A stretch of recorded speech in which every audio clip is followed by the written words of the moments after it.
Hello दोस्तों, कैसे हैं आप लोग। उम्मीद करता हूँ अच्छे होंगे। आपने सुपारी किलिंग के बारे में तो सुना ही होगा कि एक आदमी की किसी से दुश्मनी थी, तो उसने एक कॉन्ट्रैक्ट किलर को हायर किया और उससे उसका मर्डर करा दिया।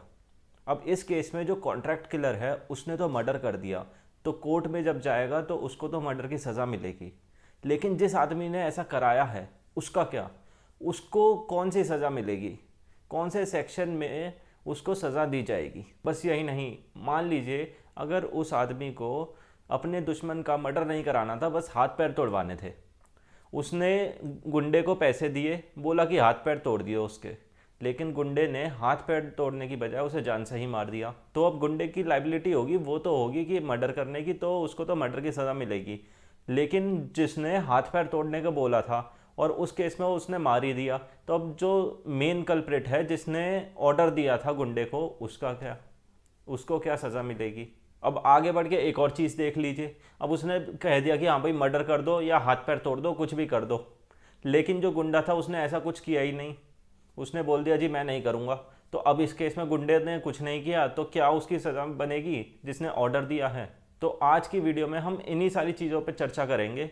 आज हम पढ़ेंगे अबेटमेंट के बारे में।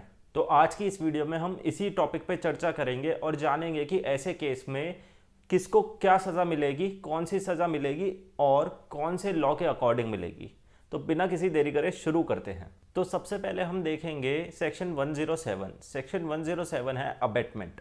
Abetment to do thing. Abetment क्या होता है। अबेटमेंट जी तीन चीज़ों से मिलकर बनता है, इंस्टिगेशन, एडिंग एंड कॉन्स्पिरेसी। अब अबेटमेंट तो हमने ऊपर से मोटा मोटा थोड़ा बहुत समझ लिया, लेकिन अब सुपारी किलिंग का और इस अबेटमेंट का आपस में क्या मेल है, कैसे एक दूसरे को कॉम्प्रीहेंड करते हैं। तो उसके लिए हमें एक एग्जाम्पल समझना पड़ेगा, एक नहीं सेवरल एग्जाम्पल्स देखने पड़ेंगे। सबसे पहले इंस्टिगेशन का एग्जाम्पल लेते हैं। मान लीजिए दो पर्सन है, ए और बी, मार्केट में हैं, किसी बात को लेकर दोनों के बीच बहस छिड़ गई और उस बहस के बीच गर्मा गर्मी इतनी बढ़ गई कि वो बहस हाथापाई में तब्दील हो गई। अब दोनों हाथापाई कर रहे हैं, लड़ रहे हैं आपस में। इतने में पीछे से सी आता है और ए के कान में बोल देता है कि इसे मार दे, जान से मार दे। ए को उकसाता है, इंस्टिगेट करता है, अरे मार दे, अरे धीरे धीरे पंच क्यों मार रहा है, जोर से मार कि हाथ पैर ही टूट जाए। अब ये सुन के ए में भी जोश आ गया पूरा कि हाँ भाई अब बोल रहा है अब तो मार ही दूंगा। ए ने भी डंडा उठाया, हाथ पैर तोड़ दिए। अब ए ने तो मारा ही मारा, लेकिन जो सी ने उसके कान में आके भड़काया कि हाँ भाई हाथ पैर तोड़ दे, मार दे इसे, उसका क्या। तो जो सज़ा ए को मिलेगी वही सज़ा सी को भी मिलेगी। हाथ पैर तोड़ने की यानी कि ग्रीवियस हर्ट करने की सज़ा अगर ए को मिलेगी तो वही सेम सज़ा सी को मिलेगी। अब इंस्टिगेशन के बाद दूसरा देख लेते हैं, एड। अब मान लीजिए एग्जाम्पल सेम है हमारा, ए और बी लड़ रहे हैं मार्केट में, सी ने तो भड़का ही दिया, साथ में डी पीछे से आता है, बी के हाथ में कुल्हाड़ी दे देता है कि मार दे। वो कुछ बोला नहीं मुंह से, वो बस इशारा कर दिया उसने, हाथ में दोनों के बीच लड़ाई हो रही है, डी भगता हुआ आया और बी के हाथ में कुल्हाड़ी दे दी। अब सी ने तो ए के कान में फुसफुसा दिया कि हाँ भाई उसके हाथ पैर तोड़ दे, और डी ने बी के हाथ में कुल्हाड़ी दे दी, लेकिन कुछ बोला नहीं। अब इस केस में जैसे सी ने अबेटमेंट किया है वैसे ही डी ने भी किया है। सी ने किया इंस्टिगेट करके, वहीं डी ने किया एड करके। सी ने बोला हाथ पैर तोड़ दे, डी ने लाके औजार दे दिया, कोई वेपन दे दिया, जिससे कि बी को मदद मिली ए को इंजर करने के लिए। हमारा तीसरा पॉइंट है, थर्ड पॉइंट, कॉन्स्पिरेसी यानी कि कॉन्स्पायर करना।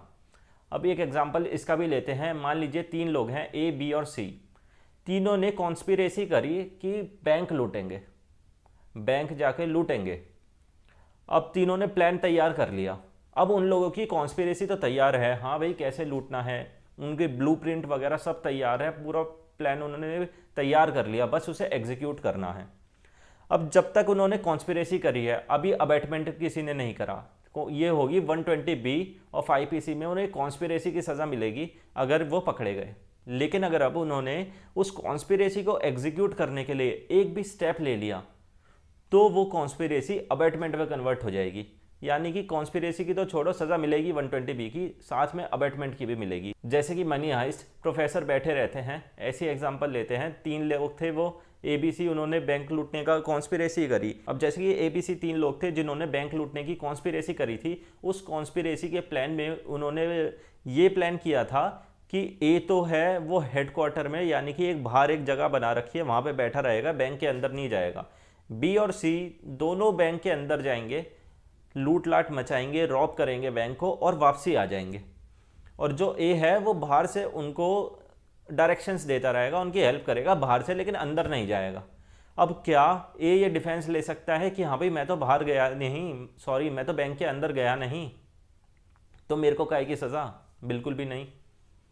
कॉमन इंटेंशन सेक्शन 34, और ये अबेटमेंट में भी आता है। कॉन्स्पिरेसी के केस में हमें ये ध्यान रखना है कि कॉन्स्पिरेसी हो गई, चाहे वो किसी भी जुर्म के लिए हो, डकैती की हो, मर्डर की हो, चोरी की हो, किसी भी चीज़ के लिए हो, अगर उस कॉन्स्पिरेसी के बाद एक भी स्टेप ले लिया उस कॉन्स्पिरेसी को एग्जीक्यूट करने के लिए, तो वो अबेटमेंट की कैटेगरी में आ जाएगा, और तीनों जनों को जो ए बी सी थे उन्हें अबेटमेंट की भी सज़ा मिलेगी। कोई भी एक स्टेप बता दूं मैं, एग्जाम्पल बैंक रॉब करने की उनकी कॉन्स्पिरेसी थी, अब उसके लिए उन्होंने औजार वगैरह खरीद लिए, जो भी गन्स वगैरह उन्होंने परचेज कर लिए, औजार नहीं वेपन बोलेंगे उसे, वेपन्स उन्होंने परचेज कर लिए।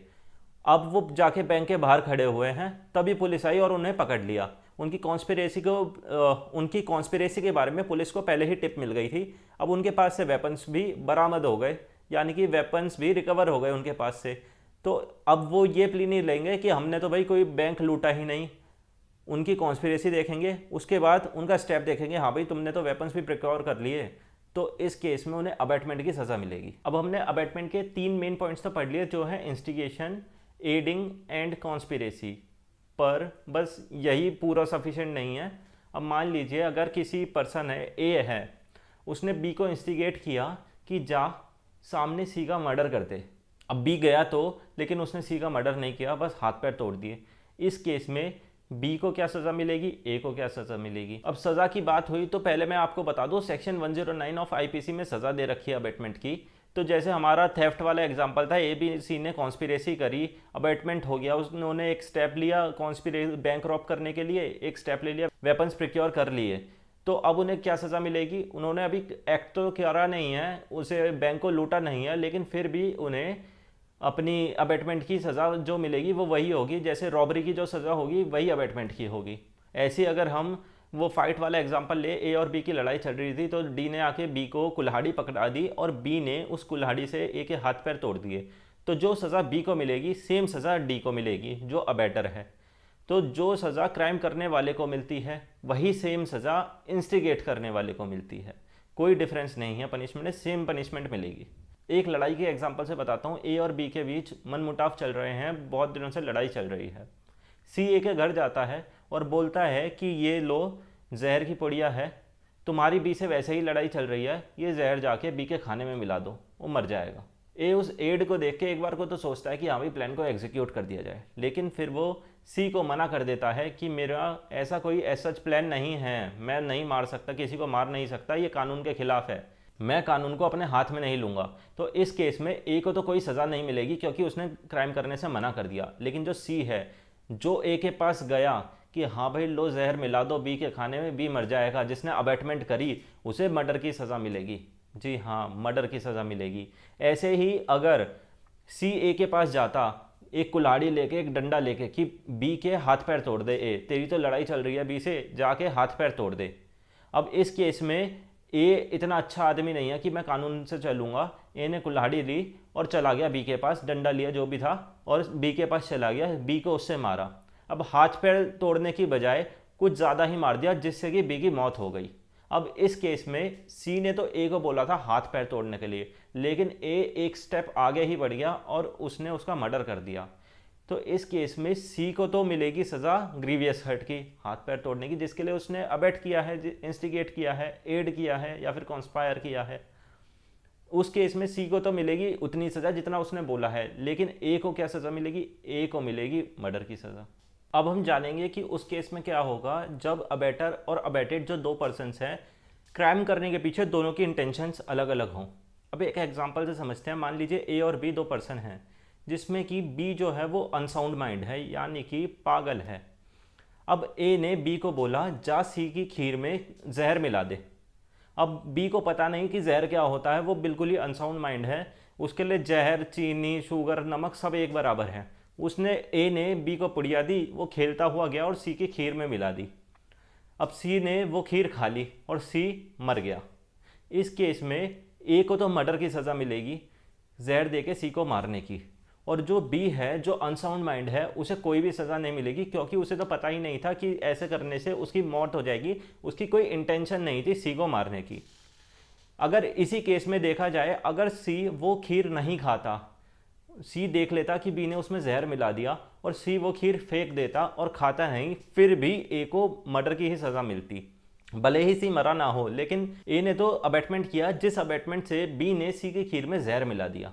अब एक और एग्जांपल लेते हैं। मान लीजिए ए और बी जंगल में जा रहे हैं। अब ए ने देख लिया कि वो दूर एक झाड़ी है, उसके पीछे सी बैठा हुआ है। ए और सी की पहले से कोई दुश्मनी थी। अब ए खुद सी को तो मारना नहीं चाहता, वो अपने हाथ गंदे नहीं करना चाहता, तो वो बी को बोलता है, देख वो जो झाड़ी है ना, उसके पीछे एक जंगली जानवर बैठा है, जल्दी से उसे शूट करते वरना वो आके हमें खा जाएगा। डर के मारे एकदम से बी ने गन निकाली और झाड़ी पे शूट कर दिया, जिसकी वजह से सी की मौत हो गई। अब उस केस में बी जो है उसको तो कोई सज़ा नहीं मिलेगी, क्योंकि उसे पता नहीं था कि झाड़ी के पीछे सी बैठा है और वो सी का मर्डर कर रहा है। लेकिन जो ए है, जिसने बी को अबेट किया, बी को अबेट करके सी का मर्डर कराया, उसको मर्डर की ही सज़ा मिलेगी।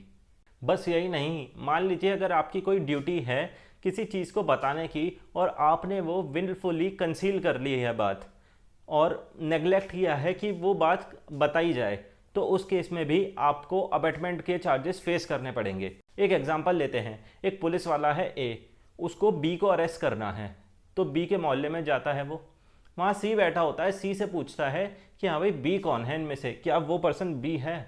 अब सी को पता है वो बी नहीं, वो तो जेड है। अब लेकिन सी की जेड से दुश्मनी थी। सी ने बोल दिया हाँ हाँ जी वो बी है, वो जाके पकड़ लीजिए, आपको पकड़ना है ना उसे जाके पकड़ लीजिए। अब ए ने जेड को पकड़ लिया ये समझते हुए कि वो बी है। अब इस केस में सी की ड्यूटी थी, लीगल ड्यूटी थी, सी बाउंड था बताने के लिए कि हाँ भाई बी कौन है और जो जेड है वो बी नहीं है। तो इस केस में जो सी ने ऑफेंस किया है ना, वो अबेटमेंट का ऑफेंस है और सी को अबेटमेंट की सज़ा मिलेगी। ऐसे ही अगर किसी ने अबेटमेंट करने की कोशिश करी है लेकिन वो पूरी तरह से वो अबेटमेंट नहीं कर पाया, तो उसे अबेटमेंट की जगह सेक्शन 511 के अकॉर्डिंग अटेम्प्ट टू अबेटमेंट की सज़ा मिल जाएगी। तो आज की वीडियो में बस इतना ही दोस्तों। अगर वीडियो पसंद आई तो वीडियो को लाइक कीजिए, साथ ही इस चैनल को सब्सक्राइब कीजिए और नोटिफिकेशन बेल को ऑन कर दीजिए। अगर कोई सुझाव है या फिर कोई क्वेश्चन या क्वेरी है तो कमेंट सेक्शन में लिख के बताइए। मैं मिलूंगा आपसे अगली वीडियो में, तब तक के लिए जय हिंद जय भारत।